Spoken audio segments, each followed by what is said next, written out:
Question 16 देखिए।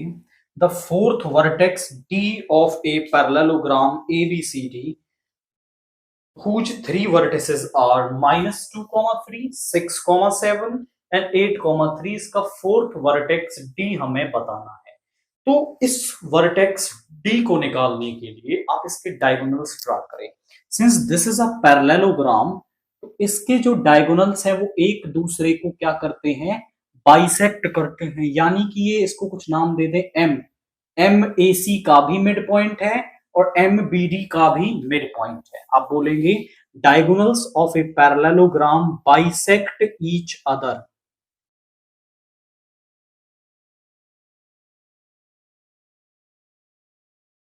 Bisect each other, एक दूसरे को बाइसेक्ट करते हैं।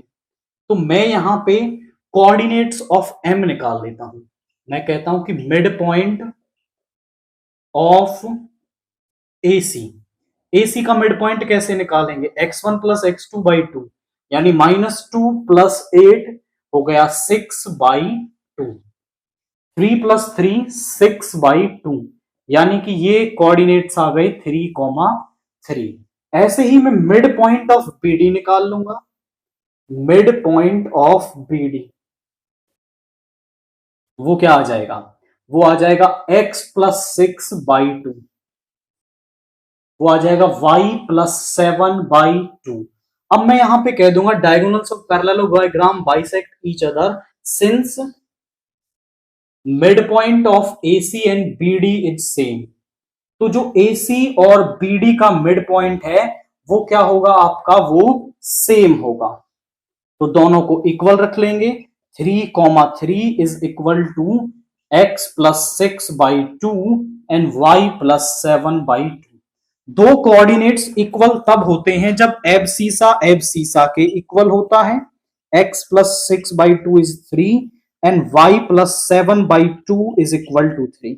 इधर ले जाओ, x plus 6 is equal to 6, तो x आ गया 6 माइनस 6 इज 0।